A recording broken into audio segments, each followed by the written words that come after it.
सत्कार। सत्कार किसका? दुख को स्वीकार करो, कष्ट का सत्कार करो। कोई कष्ट आ जाए, ठीक है, सत्कार करो। बुरी घटना घटे, स्वीकार करो। कोई बुरा व्यवहार करे, सत्कार करो। अपने आप चीजें ठीक हो जाएगी।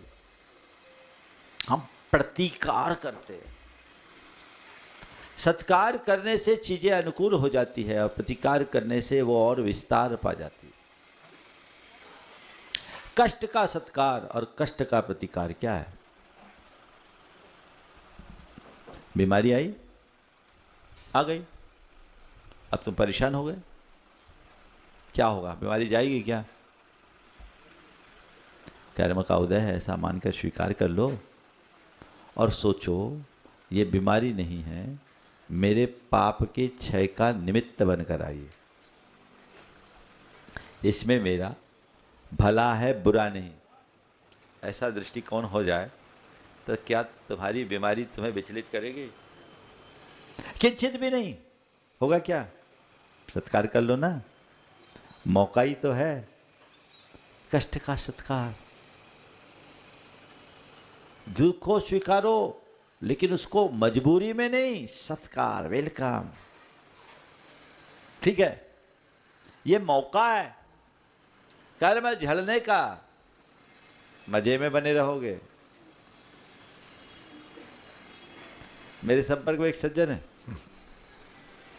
उनकी धर्मपत्नी बड़ी कर्कशा, और औरों के लिए तो फिर भी ठीक, पति को तो कभी सीधे मुंह बात ही नहीं करती। पति गिनती नहीं, 4 जनों के बीच उसको ऐसा अपमानित करे कि कुछ पूछो मत। एक दिन मेरे कमरे के बाहर ही अपने पति को झाड़ पिला रही थी और पति चुपचाप सुन रहा था। जब मेरे कानों में बात आई, मुझे भी एक बार तरस आ गई। बोले इसकी स्थिति तो बहुत भयंकर है। मैंने ऐसे ही पूछा, भैया क्या हो रहा है? बोले महाराज तपस्या कर रहे। तपस्या कर रहे? बोले क्या हो गया? बोले महाराज मेरी इच्छा तो थी कि आप लोगों की तरह मार्ग में निकलूं, पर घर वालों के प्रभाव में आकर मुंह में फंस गया, अटक गया।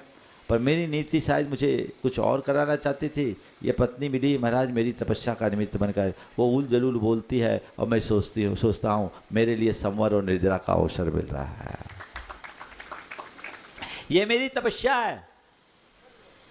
बोलो अच्छा एक बात बताओ, आपको कोई दुर्वचन कह दिया, बुरा कह दिया, और आप उससे विचलित होकर उसको 4 बातें सुनाओगे तो क्या पाओगे?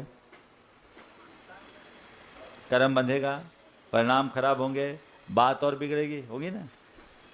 और किसी ने आपको कुछ बुरा कहा, आपने उसे नज़रअंदाज कर दिया, आप तटस्थ बने रहे, तो आपका कर्म झड़ेगा कि नहीं झड़ेगा? बोलो।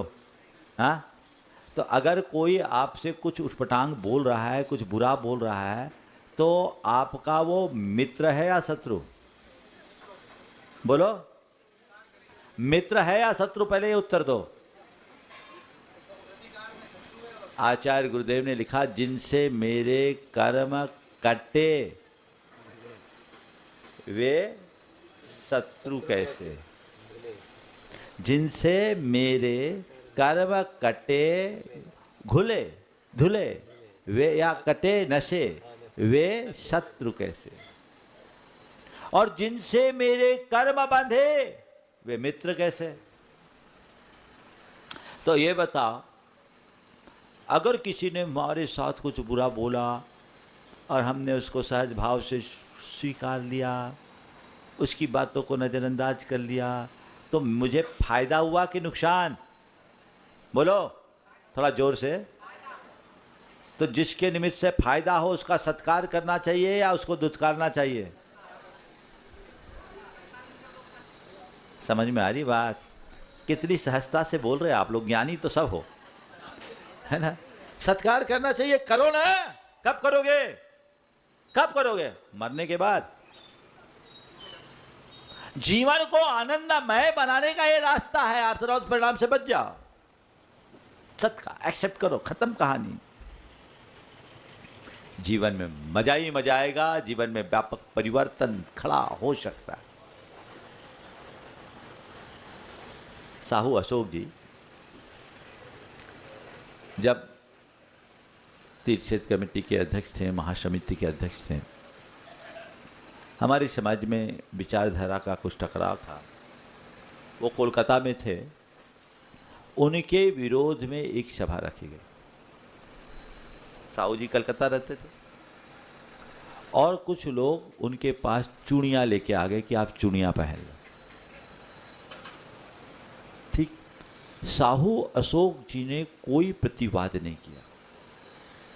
साहू अशोक कुमार जैन अपने जमाने के जैन समाज के सबसे मजबूत स्तंभ थे।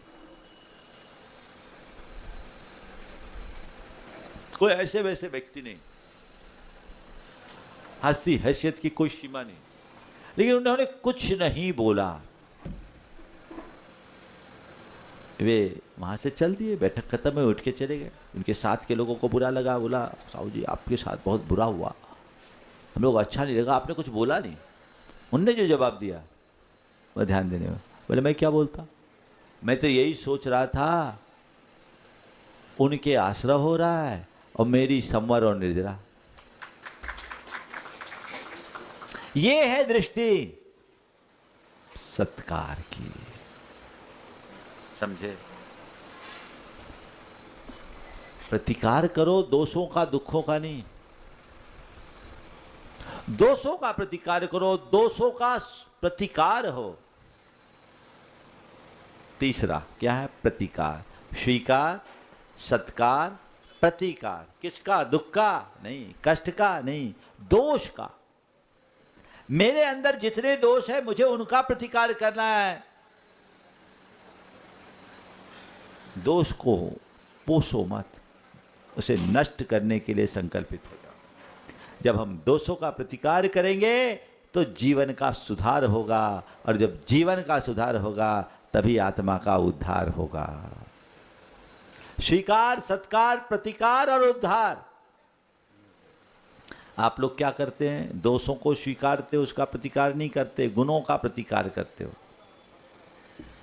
अपने दोष देखना है, दूसरे को दोष नहीं। आप दोषी का प्रतिकार मत करो, दोष का प्रतिकार करो। खुद के हो या पर के हो, ताकि सुधार हो सके। और जब हम सुधार की प्रक्रिया को अपनाएंगे तब कहीं जाकर जीवन का उद्धार हो सकेगा। ये मार्ग हमारा है, ये लक्ष्य, और ऐसा दृष्टिकोण लेकर हमें सबको सतत चलते रहना चाहिए। वो मार्ग होगा तो हमारा पथ प्रशस्त होगा।